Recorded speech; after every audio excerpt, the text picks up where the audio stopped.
este, empezamos a ver el efecto de Baylis. Cuando hay un aumento de la presión intracraneal, a nivel capilar va a haber determinadas modificaciones. Y estas modificaciones van a ser pues en los capilares. Entonces, cuando hay un incremento brusco en la presión intracraneal, lo primero que va a ocurrir es un aumento rápido, un aumento del diámetro de manera rápida, pero después de eso el diámetro va a disminuir y esto se debe a que hay una activación en el sodio y en el potasio a nivel del miocito que hace que se active una cascada para que el calcio actúe en la actina y en la miocina, y esto va a producir la vasoconstricción. Básicamente en eso está basado el efecto de Baylis. Entonces dice que a una mayor presión, el calibre del capilar va a ir disminuyendo para que se pueda mejorar la perfusión cerebral. Y no solamente ocurre a nivel del cerebro, sino ocurre a nivel renal y ocurre a nivel cerebral. También tocamos unos puntos de la teoría neurogénica, en donde el sistema nervioso simpático es el encargado de la vasoconstricción, mientras que el sistema nervioso parasimpático es el de la vasodilatación. También vimos las concentraciones de CO2 y de oxígeno, que también van a estar involucradas en este equilibrio de las presiones.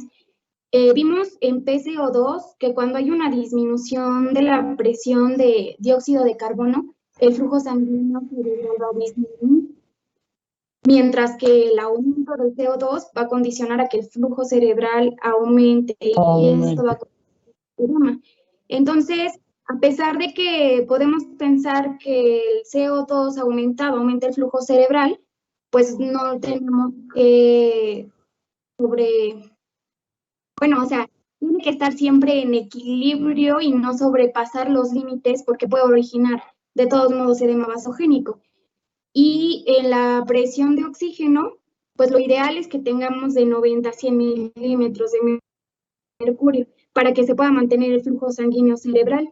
Pero si hay un aumento en el CO2, había comentado que se mantiene normal, pero en caso de que este llegue a disminuir, el flujo sanguíneo cerebral va a aumentar.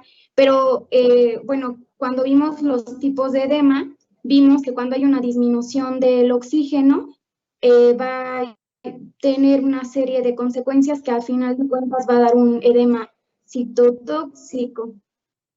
Y bueno, después vimos... ¿Alguien quiere ayudarle a Luz? Gracias, Luz.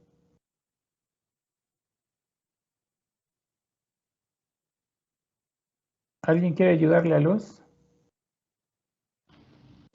Doctor, también hablamos acerca de la viscosidad sanguínea. Dijimos que pues no va a haber cambios cuando el hematócrito se encuentra en un rango de 30 y 50%. Cuando el hematócrito aumenta, esto va a ocasionar que disminuya el flujo sanguíneo cerebral. Y es lo que podríamos ver en personas que tienen mal de montaña, que posteriormente podrían generar un edema citotóxico y después pues un edema intracerebral. Y por el contrario, cuando disminuye el hematócrito, va a aumentar el flujo sanguíneo cerebral, pues para compensar el oxígeno, pues.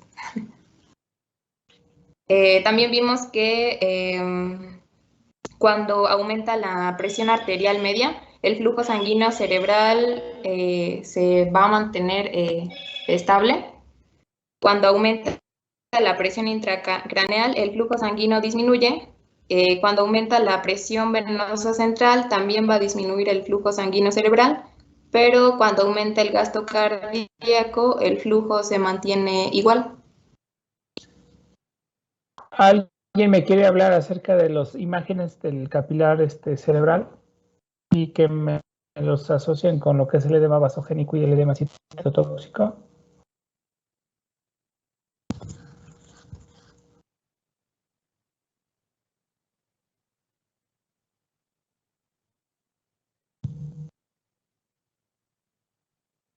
¿Qué características tiene lo que es el capilar cerebral? había dicho que el capilar cerebral iba a tener fenestraciones y que iban a estar unidas. Por lo tanto, no iba a permitir el flujo y esto iba a hacer que el paso de las sustancias fuera muy selectivo, porque también iba a tener astrocitos que iban a actuar como protección para la barrera hematoencefálica. Ok, entonces, ¿qué pasaba en este caso con el edema de tipo vasogénico?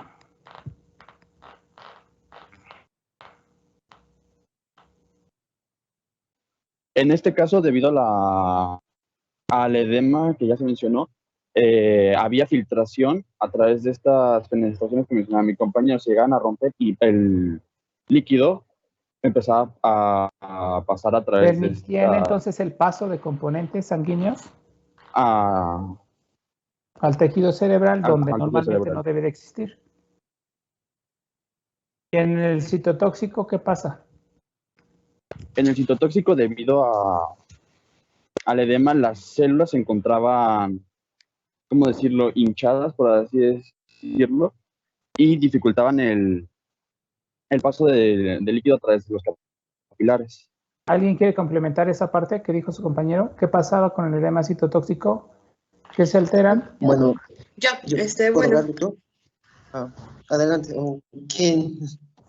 Bueno, habíamos visto que las bombas de transporte iban a estar alteradas y no iba a permitir el paso del espacio intracelular al intersticio de las sustancias como el sodio, el ácido láctico. Y bueno, cuando estas iban a dañar, iba a pasar el líquido al intersticio y las células se iban a edematizar. Y bueno, ya. ¿Alguien me quiere comentar? Vimos los 3 tipos de edema, ¿no? Bueno, mencionábamos que había 4, pero realmente son 3, que son citotóxico, vasogénico e intersticial. ¿Quién me quiere hablar del vasogénico en fisiopatología, las concentraciones, las características, el tratamiento y todo eso que vimos? Vimos una tablita. Yo, doctor. Adelante, Isaac. Bueno, del edema vasogénico, pues ya como se mencionó, se debe por la permeabilidad capilar incrementada. Su localización usualmente es en la sustancia blanca. A lo que refiere su composición de edema, pues es sobre todo por este filtrado de plasma con proteínas. Lo que se refiere a su lesión patológica es producida en algunos casos como tumores primarios con metástasis, algún tipo de trauma, abscesos o infartos cerebrales ya en su fase tardía. También había marcado que los corticoides tenían efecto en ese tipo de edema y también el efecto del manitol. También respecto al edema citotóxico, refería que la lesión patológica se refería por alguna intoxicación con agua o infartos cerebrales, pero en este caso una fase precoz. En este caso, el efecto de los corticoides no era efectivo. Sin embargo, sí en el manitol, o sea, si ponemos sustancias hiperesmolares, va a ayudar a disminuir este edema. Ya en el caso del intersticial, aquí su composición va a ser por líquido cefalorraquídeo. La lesión que lo va a producir es por hidrocefalia.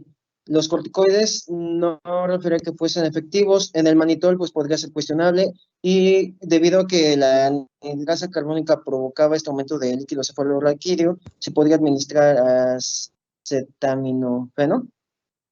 Acetosalamida. Sí. ¿Con qué finalidad? Con la finalidad de inhibir la anhidrasa carbónica, que esa es la que aumentaba el líquido cefalorraquídeo. Bueno, ¿qué más vimos?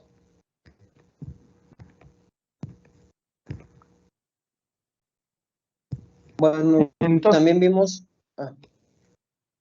compensación temporal para evitar el aumento de la presión intracraneana. En sí eran 2 mecanismos, que era la vasoconstricción arteriolar y venosa y la derivación del líquido cefalorraquídeo hacia los senos venosos, regiones espinales y el espacio subaracnoideo. También referente a esta compensación, entre más lento sea este aumento, si hay una compensación que sea efectiva. Sin embargo, si es muy súbito, muy agudo, pues la compensación ya no va a ser efectiva y esto también está de la mano con el cuadro clínico. Entonces, había mencionado el cuadro clínico, pues estaba la triada clásica, ese está relacionado con la compensación, y había otros dos, que es el deterioro progresivo y el fenómeno de herniación, y esto está más que nada relacionado con cómo se presenta esta situación clínica. Entonces, cuanto la sintomatología se va a presentar cuando estos mecanismos de compensación ya no nos están ayudando y empezamos con la sintomatología clásica. Creo que empezamos a ver la triada clásica, ¿no? ¿Cuál es la triada Sí. clásica? Bueno, cefaleas generalizadas, pero usualmente son más agudas en el matutino. Vómitos y náuseas con cualquier esfuerzo, algún impulso, inclusive he mencionado que la defecación, el paciente se vomita. Hay papiledema, este es lo que maneja la triada, sin embargo también hay diplopia, y esto más que nada porque el sexto par craneal, como es el más largo y el más delgado, todos lo comprime con facilidad y es lo que crea esta diplopia. También el papiledema, ya cuando es muy agudo, puede llegar a alterar la visión, inclusive la ceguera. Muy bien, entonces, ¿se acuerdan ustedes? Creo ahí nos quedamos, ¿verdad? Ahí sí nos quedamos, ¿verdad? Sí, ahí nos quedamos, Cierto. doctor.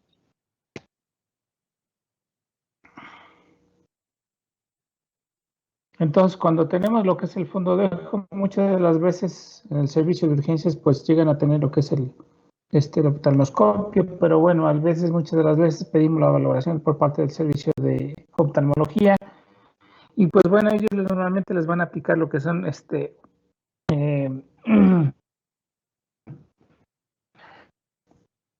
caso dilatadores de la pupila para que puedan ver realmente lo que es el fondo de ojo. Y pues bueno, podemos encontrar lo que es en la parte aguda o podemos encontrar papilas en la forma crónica.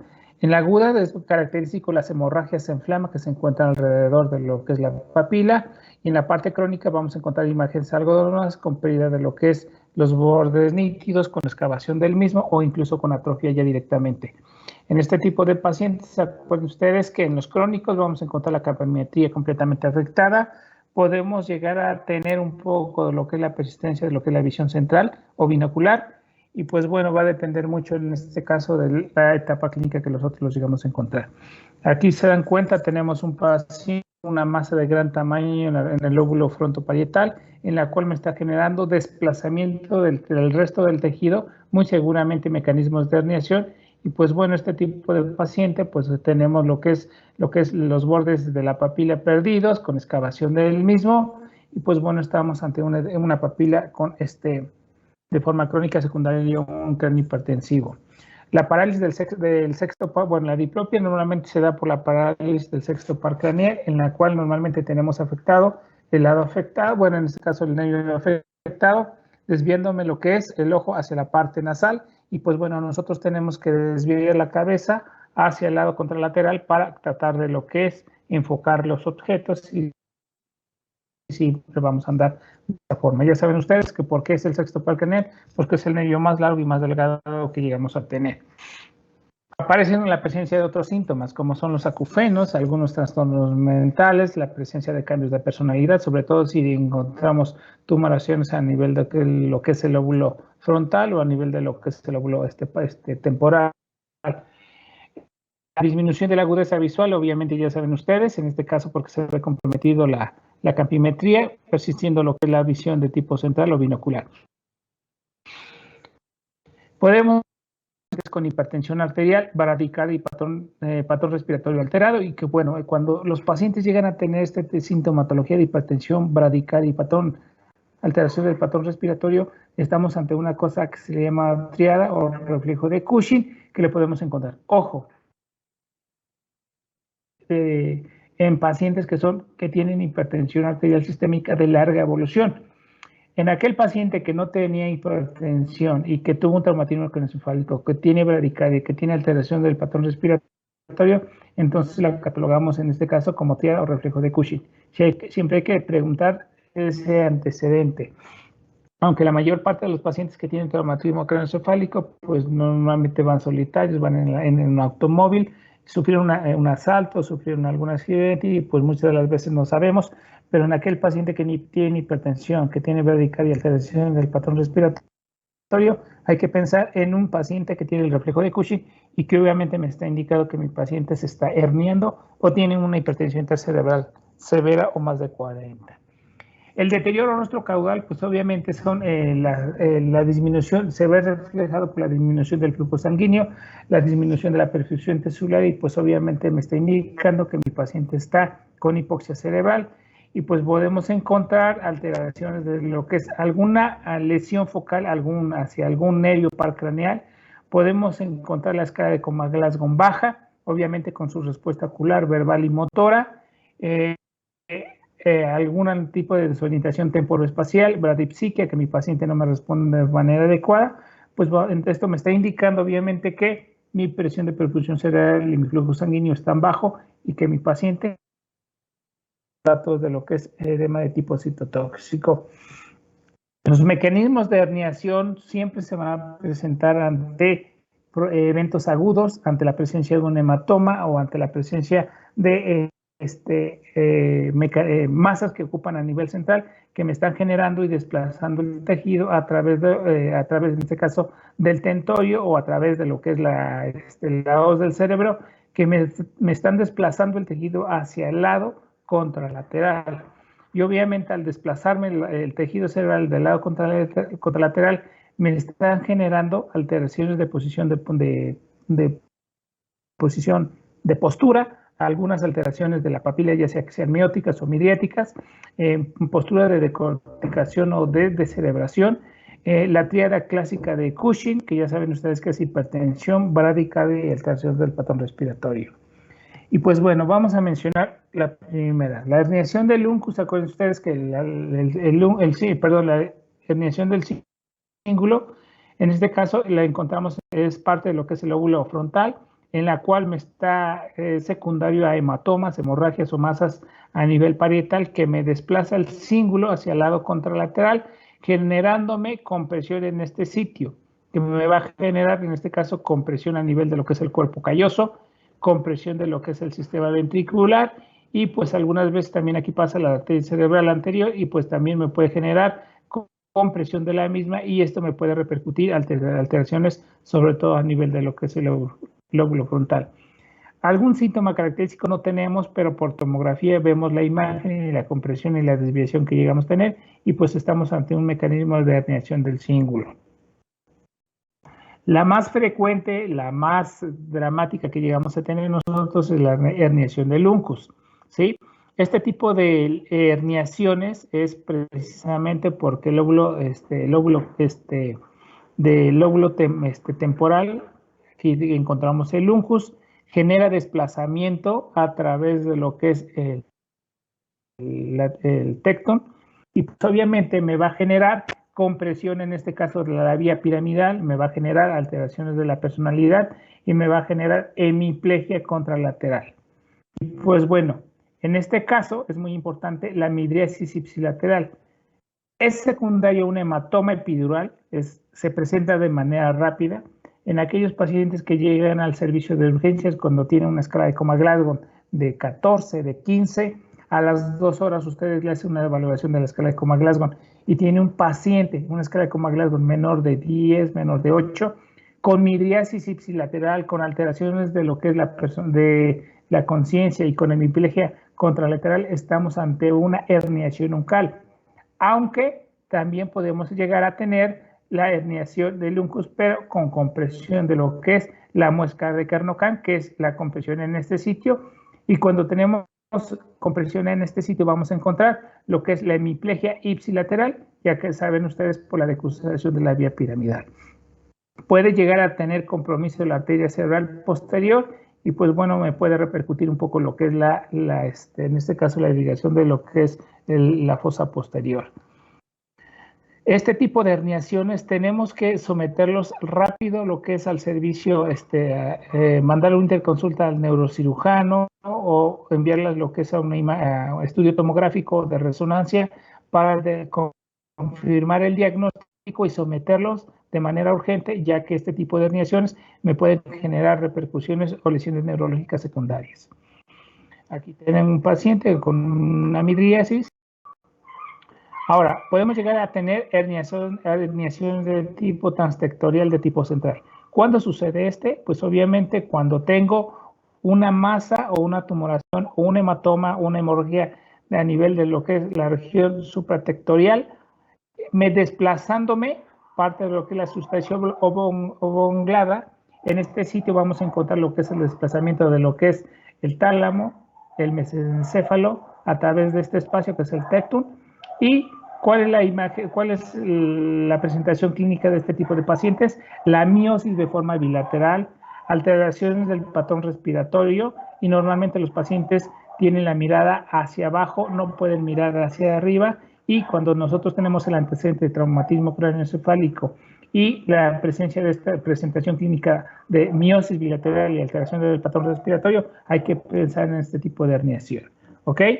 También tengo yo lo que es la herniación de lo que es la amígdala cerebelosa, y pues bueno, también sucede por masas de gran tamaño a nivel supratentorial que me desplaza el tectum, y además me genera compresión y desplazamiento de la fosa posterior, aunque es más común secundario de hemorragias a nivel de la fosa posterior que me está desplazando, en este caso la amígdala cerebelosa, y esto me va a generar como tal la compresión a nivel de bulbo, que la encontramos aquí. Y acuérdense ustedes que en el bulbo tenemos el centro del control respiratorio y cardiovascular, y pues mi paciente puede caer en paro respiratorio o en paro cardíaco, y si nosotros no resolvemos este mecanismo de herniación, mi paciente se va a morir en el servicio de urgencias. Esta es una urgencia realmente. La mayoría de este tipo de pacientes van a encontrar la triada de Cushing, vamos a encontrar el deterioro neurológico, y vamos a encontrar la hiperventilación neurogénica, que es una ventilación rápida, y pues bueno, mi paciente se puede llegar a morir en este tipo de circunstancias. ¿Cómo lo podemos ayudarle? Pues obviamente ir a lo que es la tomografía o mandarle a traer el neurocirujano ante la presencia de las características clínicas, en la cual puede hacer una craneotomía descompresiva para disminuir este mecanismo de herniación. Podemos encontrar también una herniación de tipo transtectorial de forma ascendente. ¿Cuándo sucede esto? Bueno, este tipo de herniaciones sucede cuando yo tengo una hidrocefalia, y este tipo de pacientes lo someten a una derivación ventrículo-peritoneal, es decir, colocan una válvula, y de la válvula al ventrículo un catéter de drenaje, y si nosotros vaciamos o drenamos mucho el líquido cefalorraquídeo, genera desplazamiento de la región infratentorial a la supratentorial, y pues me va a generar como tal anomalías como cuáles, anomalías pupilares que pueden ser miosis o que puede ser midriasis, algún defecto de postura o de celebración, y pues esto me puede generar desplazamiento de lo que es la arteria cerebelosa superior, que normalmente también puede repercutir en infartos de tipo cerebeloso, y pues obviamente el paciente tener alteraciones de postura, alteraciones de lo que es la marcha, y que pues tenemos que tener cuidado más que nada en este tipo de herniaciones. Y bueno, ya teniendo el aspecto clínico, pues tenemos que corroborar por medio de lo que son estudios de imagen, estudios para confirmar cuál es la causa de mi presión intracerebral. Primero es la clínica, los hallazgos neurológicos que llegamos a encontrar, y pues bueno, en este tipo de pacientes lo más recomendable es colocar un catéter arterial para determinar mi PAM, mi presión arterial media, y obviamente más o menos determinar mi presión de perfusión cerebral, tomando en cuenta otros parámetros. La monitorización de la PIC, pues obviamente es a través de lo que son sensores colocados a nivel intracerebral para determinar la cantidad de presión intracerebral que llegamos a tener. Y pues bueno, las imágenes como la tomografía o la resonancia magnética nos pueden ayudar para determinar la causante, los mecanismos de herniación o las lesiones que podríamos llegar a tener. La más práctica, la más barata es la tomografía, aunque pues obviamente la podemos encontrar más rápido en las instituciones de salud pública, también en el área privada, y aunque la resonancia magnética tiene mayor sensibilidad, pues bueno, es más cara, no todos los centros hospitalarios lo llegan a tener, pero pues bueno, cualquiera de los dos nos puede ayudar para determinar el factor causante, en la cual podemos encontrar la presencia de hematoma, la presencia de quistes aracnoideos, la presencia de una hemorragia intraparenquimatosa, donde podemos llegar a ver el sistema ventricular, la desviación de la línea media, ¿sí? Y pues bueno, el más efectivo es la presencia de la medición a nivel intracerebral a través de sensores o traductores que me van a determinar por medio de lo que es un registro, la presencia de lo que es la presión intracerebral. Y pues bueno, tenemos ante esto estudios no cruentos y estudios cruentos. Y pues bueno, dentro de los no cruentos tenemos el problema de que no tienen buena sensibilidad relacionados a los cruentos. Y pues bueno, no todas las instituciones los llegan a tener. Esto los llegan a tener algunas veces los medios privados, en la cual pueden utilizar el Doppler transcraneal, la resonancia tisular, la ecografía ocular, la tonometría ocular, la audiometría de impedancia, pues ¿qué me indican o qué me están determinando? Solamente la perfusión cerebral que llegamos a tener.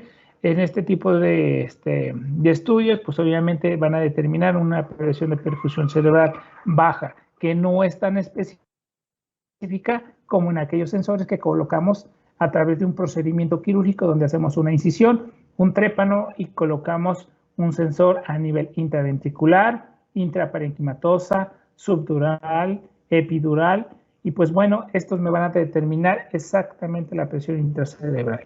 Aunque también tenemos estudios cruentos en la cual me puede determinar más o menos cómo está mi perfusión cerebral, cómo es la oximetría venosa yugular, a través de un catéter venoso, a través de una línea arterial, pues bueno, para determinar mi PAN de manera exacta y nosotros podamos determinar cuál es. Entonces, uno u otros, pues esta tiene baja sensibilidad, son caros. El problema es que necesito una intervención quirúrgica donde me pueden tener complicaciones como cuáles, el sangrado y la infección del tejido cerebral. ¿Ok? En esta imagen tengo yo lo que es la medición de lo que es la saturación venosa yugular, en la cual se dirige lo que es la punta del catéter hacia la parte cefálico y me va a determinar la saturación de oxígeno. Lo normal es que yo tenga de 55 a 75%, y esto equivale más o menos que yo tenga una presión tisular de oxígeno del tejido cerebral de 25 a 30 milímetros de mercurio, que obviamente se encuentra baja. Acuérdense ustedes que lo tenemos de 55 a 70. ¿Sí? Entonces, esto nos puede indicar de manera indirecta cómo me está mi presión de perfusión cerebral. Esto obviamente lo realizan lo que es en el área de choque o en el área de lo que es terapia intensiva para determinar ese tipo de oximetría del venoso yugular. El más adecuado, el idóneo, es el intraventricular que damos, es el gold estándar, pero acuérdense ustedes que tenemos el intraparenquimatoso, el subdural, el epidural, y pues bueno, ya saben las complicaciones, la presencia del sangrado, la presencia de infecciones, y pues bueno, tiene que instalarse por medio de un neurocirujano para que se coloque de manera adecuada. Y pues bueno, una vez que ya coloqué mis sensores, pues bueno, lo tengo que registrar, lo tengo que llevar directamente a una máquina de registro para determinar sus ondas. Ahora vamos a ver este tipo de ondas. Este tipo de ondas es la presión que normalmente llegamos a tener en un paciente con una presión de 10 a 15 milímetros de mercurio y están relacionadas con la frecuencia cardíaca, con la frecuencia respiratoria, y obviamente me está indicando que tenemos una distensibilidad craneal de manera adecuada. Bueno, en la onda normal que llegamos a encontrar en mi paciente que no tiene cráneo hipertensiva, vamos a encontrar 3 ondas, 3 muescas que las vamos a encontrar. La más alta se va a llamar onda de percusión, que está relacionada con lo que es la presión de tipo sistólica. Posteriormente viene un descenso y viene un aumento que se le llama onda tidal. Esta onda tidal está relacionada con la presión intracerebral, la adecuada, y posteriormente hace un descenso y aparece otra nueva onda que es la onda dicrótica, y esta onda dicrótica está relacionada con lo que es la presión de tipo diastólico. Entonces, esta es una onda, son las características de la onda normal de un paciente que no tiene hipertensión intracraneana. Ahora, ¿qué pasa con este tipo de ondas cuando mi paciente tiene hipertensión intracraneana? Pues bueno, la onda de percusión disminuye. Acuérdense ustedes por qué disminuye, porque disminuye mi flujo sanguíneo cerebral y obviamente disminuye mi presión de mi onda de percusión. Pero ¿qué pasa con la onda tidal? La onda tidal aumenta que me está indicando que mi paciente tiene datos de cráneo hipertensivo. Entonces aquí estoy confirmando que mi paciente tiene una presión intracerebral alta. ¿Ok? Y pues bueno, este tipo de ondas las vamos a ir registrando. Después de esto aparecen unas ondas secundarias, que estas ondas secundarias pues las podemos encontrar y podemos encontrar mayor registro. En esta gráfica yo tengo mi paciente en la cual estamos determinando mi presión intracerebral. Si yo tengo mi paciente entre 10 a 15, pues vamos a encontrar la onda de percusión, la onda tital y la onda dicrótica sin ningún problema, ¿verdad? Donde nos vamos a tener sintomatología clásica. En aquellos pacientes que tienen una masa en la cual utilizan los mecanismos de compensación, pues bueno, la onda de percusión empieza a disminuir de tamaño y empieza a aparecer el crecimiento de la onda tidal. Quedamos en aquellos pacientes que ya tienen un cráneo hipertensivo, donde los mecanismos de compensación ya los perdimos, pues bueno, la onda tidal está completamente alta y pues bueno, se pueden asociar a las ondas secundarias en la cual las vamos a encontrar con los siguientes registros. Aparecen unas ondas tipo A, unas ondas tipo B y unas ondas tipo C. Unas relacionadas con la frecuencia cardíaca, unas relacionadas con la frecuencia respiratoria. Y pues bueno, este tipo de ondas, pues normalmente las de tipo A, también llamadas de plateo o MZ, obviamente me está indicando que mi paciente tiene una presión mayor de 50 milímetros de mercurio. Y pues bueno, siempre lo vamos a encontrar con la tríada clásica, con la tríada de Cushing y con alguna presentación clínica de algún mecanismo de herniación, ya sea con miosis, midriasis, posición de decorticación, posición de cerebración. Y pues bueno, me está indicando que mi paciente tiene una presión intracerebral severa. Las ondas de tipo B, pues bueno, normalmente las vamos a encontrar antes de las de tipo A y me está indicando que mi paciente tiene una presión de 20 a 50. Podemos encontrar alteraciones del patrón respiratorio, podemos encontrar hipertensión cerebral, hipertensión arterial, que me está indicando que mi paciente se está deteriorando por el aumento de la presión intracerebral. Y las ondas de tipo C, también llamadas ondas de Trauer-Herin-Meyer, pues bueno, están relacionadas normalmente con el ritmo cardíaco. Este tipo de ondas de tipo C las llegamos a encontrar en la meseta de las ondas de tipo A. ¿Ok? Y pues bueno, la tomografía, como les había yo dicho, pues me va a indicar más que nada para la imagen, sobre todo si no tengo la presencia de desviaciones de la línea media, el efecto de masa por un tumor, por una hemorragia, desplazamientos de la línea media, compresión de lo que es el sistema ventricular, pérdida de lo que es las circunvoluciones de los hemisferios, que también me están indicando que hay edema cerebral. Cuando nosotros cuando ya tenemos una tomografía y en este caso ya determinamos el efecto de masa, la presencia de lo que es infiltrado, en este caso hiperdenso, que es secundario a una hemorragia a nivel de lo que es la región frontal del lado derecho, que me están generando desplazamiento de la línea media, que me están generando compromiso y compresión de lo que es el sistema ventricular. En este tipo de pacientes, ¿qué tipo de herniación me está generando? Chicos. Hola. ¿No sería una herniación del cíngulo?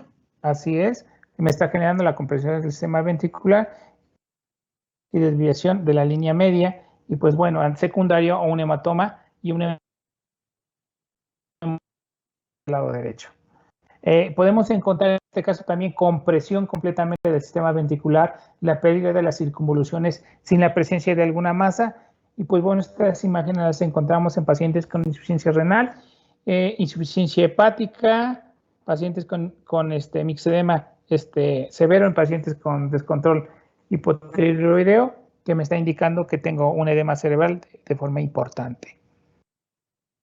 Bueno, ya cuando yo tengo por clínica que mi paciente tiene un cráneo hipertensivo, donde ya tengo una tomografía en la cual ya tengo un efecto de masa por una hemorragia, por un tumor, donde tengo ya desplazamientos, mecanismos de herniación, pues tenemos que instituir un tratamiento de manera rápida en el servicio de urgencia, ya sea en el área de choque, o pasar mi paciente al área de lo que es terapia intensiva para que tenga una monitorización y una atención de manera adecuada.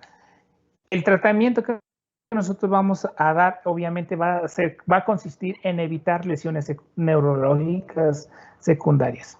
Estas lesiones neurológicas secundarias, si yo no las evito, mi paciente va a quedar con secuelas. Las lesiones neurológicas primarias son aquellas que son causantes al traumatismo, a lo que es a la herida, secundario lo que es el efecto de masa, que si yo no instalo un tratamiento, voy a tener una lesión neurológica secundaria y que estas son de forma irreversible. Ok, y tengo un objetivo. ¿Cuál es ese objetivo? Mantener mi presión intracerebral menor de 20 milímetros de mercurio, mantener una presión de perfusión cerebral mayor de 60 y menor de 120 para que mi presión intracerebral mejore. Y pues obviamente evitar todo tipo de factor que agrave o que precipite mi aumento de la PIC, como alteraciones o desincronización de la asistencia mecánica ventilatoria, la presencia de fiebre, la alteración de lo que es un cambio de posición de la cabeza. Y pues bueno, el objetivo de esto es mantener mi PIC menor de 20 y mi presión de perfusión mayor de 60 y menor de 120. Y obviamente, cuando yo tengo un paciente con cambio hipertensivo, es una emergencia médica que necesita atención de manera rápida. Y pues bueno, aquí yo les muestro una escalera o una forma de tratamiento en un paciente. También no puedo decir que mi paciente va primero, tengo que dar el tratamiento 1, luego el tratamiento 2, luego el tratamiento 3, luego el tratamiento 4. Cuando yo tengo un paciente con sintomatología clásica de mecanismos de herniación, en la cual me puedo ir directamente al escalón de tipo 4, entonces esto va a depender de la presentación clínica que yo tenga, de la presentación radiológica y instalar lo que es el tratamiento. Y pues bueno, en el escalón 1, cuando llega su paciente con una escala de Coma-Glasgow de 13, de 14, donde está todavía orientado en tiempo y en espacio, pues tenemos que condicionar primero lo que es elevación de la cabecera de 30 a 40 grados. ¿Para qué? Para favorecer un drenaje adecuado de lo que es el retorno venoso, no desviación de la cabeza, tener cuidado en este caso con los collarines rígidos que no me generen compresión a nivel yugular y no me altere en este caso el drenaje venoso. En aquellos pacientes que sufren traumatismos, que sufren dolor, pues tenemos que generar una pseudorelajación. La pseudorelajación obviamente tiene que ser muy superficial, que no genere depresión del sistema nervioso central para que no me altere lo que es la aplicación de la escala de Coma-Glasgow. Tenemos que aplicar lo que es el oxígeno. Acuérdense ustedes que tengo que mantener una oximetría arriba de 90 para que no me altere mi flujo sanguíneo y con esto, obviamente, esté llegando el oxígeno a nivel de mi tejido cerebral. Cuando a pesar de este tratamiento o cuando yo tengo ya, llega mi paciente al servicio de urgencias, tengo que instaurar esto. Si yo tengo ya una tomografía y ya tengo imagen, que ya imagen radiológica de una presión intracerebral, pues bueno, tengo que iniciar lo que es la aplicación de sóleros hipertónicos o sustancias hiperosmolares para con el fin de deshidratar, de arrastrar líquido a nivel intracerebral hacia mi extravascular y que me esté generando disminución de lo que es el cambio hipertensivo. Si a pesar de estas dos medidas mi paciente todavía continúa, pues obviamente tengo que someter a mi paciente a hiperventilación o a hipotermia. La hipotermia, la verdad, yo nunca la he visto. Yo no he visto ningún centro de atención en pacientes que tienen traumatismo craneoencefálico. La verdad desconozco, pero menciona lo que es la hipotermia. Y la hiperventilación, pues bueno, mi paciente que se somete a intubación, se le genera lo que es la hiperventilación para barrer mi CO2 y que me disminuya en este caso mi edema cerebral. Cuando a pesar de este tratamiento no mejora, pues bueno, entonces tengo que instalarle lo que es el coma barbitúrico con el fin de que mi tejido cerebral no utilice mucha energía, no esté funcionando de manera adecuada. Podríamos decir que mi tejido cerebral lo vamos a dormir para que no me genere daño.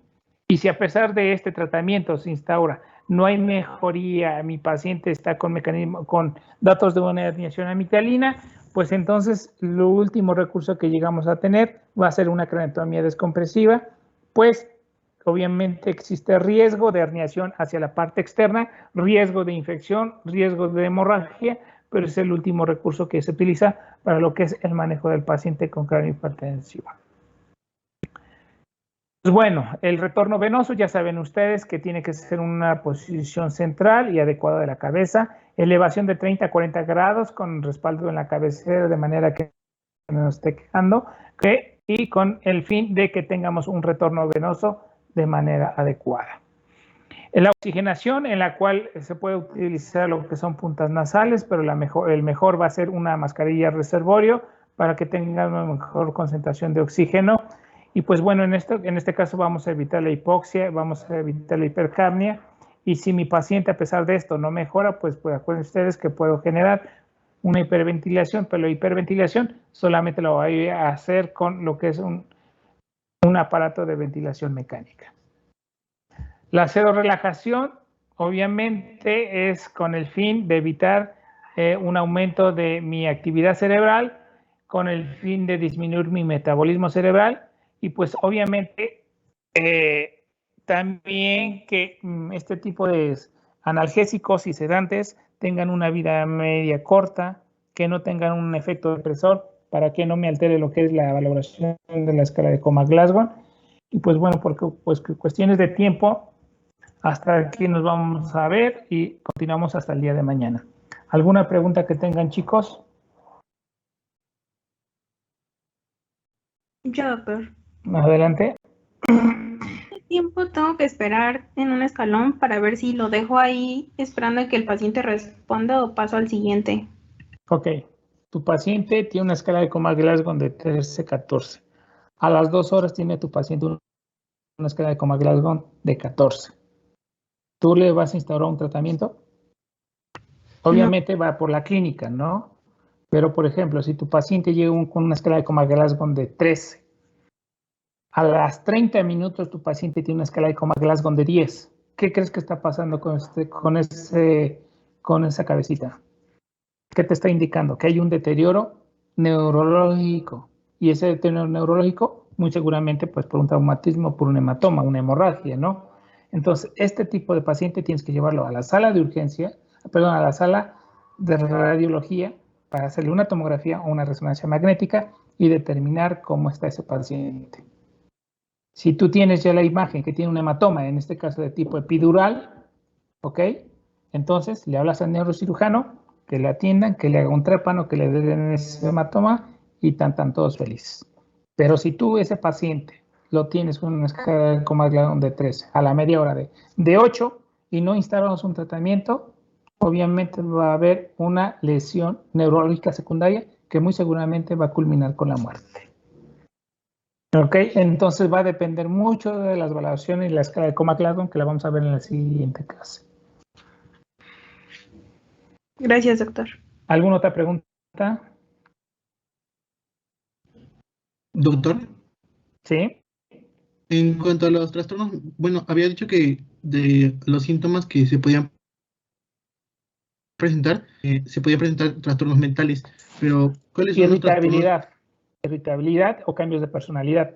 Pueden ser que a lo mejor tenga compromiso o afecciones de la arteria cerebral anterior, que te esté generando algún mecanismo de infarto, algún trastorno de tipo frontal. Hablar de esto no quiere decir que vamos a encontrar el cuadro clínico específico, ¿no?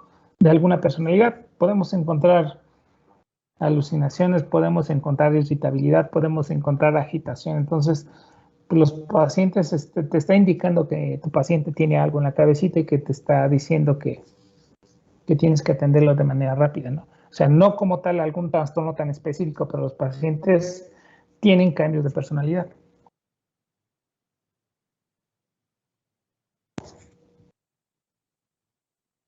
¿Alguna otra pregunta?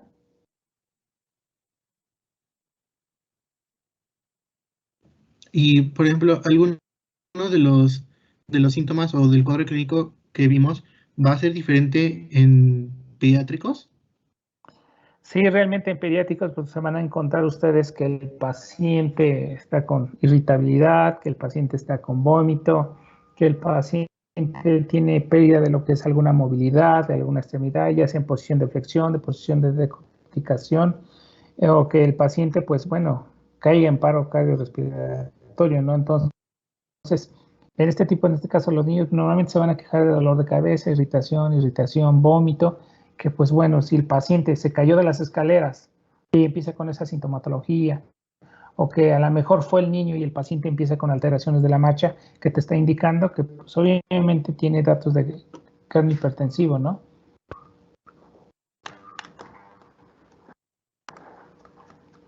Gracias, doctor. Sí. Bueno, chicos, nos vamos al día de mañana, por favor. Gracias, doctor. Bye, bye.